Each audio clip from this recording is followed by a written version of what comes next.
Bonjour à tous. L'outil qu'on va découvrir aujourd'hui s'appelle WebSim AI. Il répond à une question centrale que de plus en plus d'utilisateurs se posent. Existe-t-il une limite à ce que les outils d'intelligence artificielle sont capables de faire? Ici, avec WebSim, on peut générer des visuels, des PowerPoint, des jeux. WebSim est à la fois intuitif et très complet. Cette fenêtre-ci est la fenêtre de requête. On va pouvoir générer tout ce que l'on désire sur base d'une requête textuelle.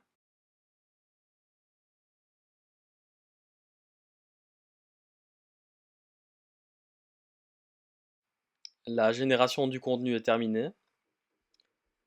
Donc la crise des subprimes.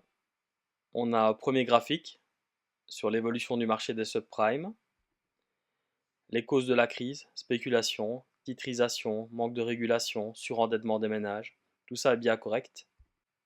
On a un nouveau graphique avec l'impact global de la crise au-delà des frontières américaines.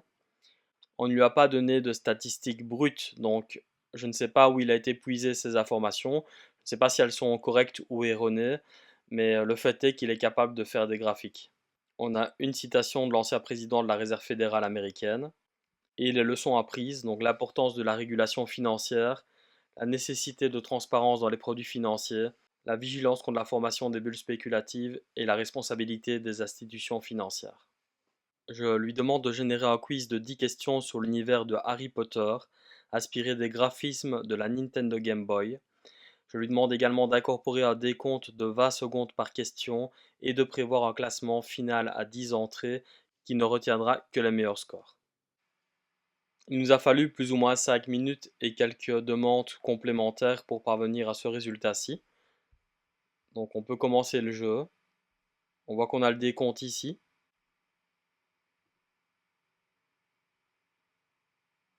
Donc apparemment le bouton A me permet de répondre à la question.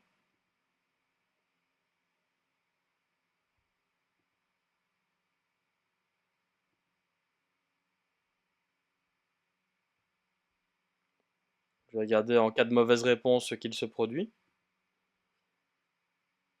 Il m'indique la bonne réponse. Et le bouton B sert à passer une question, manifestement. C'est vraiment pas mal. On peut envisager des demandes complémentaires et additionnelles pour l'améliorer. Ça vous donne en tout cas un premier aperçu de ce qu'il est possible de faire avec WebSim.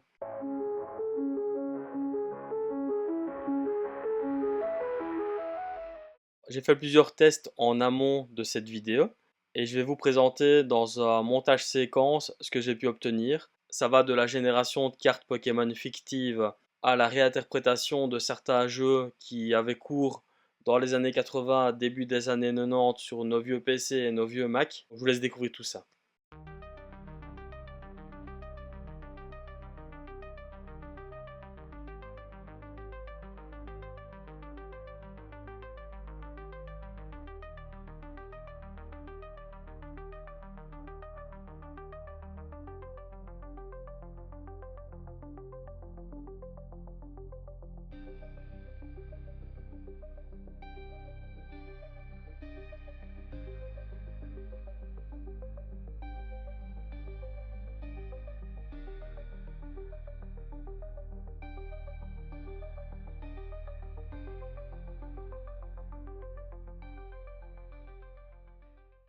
L'interface de WebSim contient des créations d'utilisateurs qu'il est possible de parcourir pour prendre la pleine mesure de ce qu'on peut faire avec cet outil.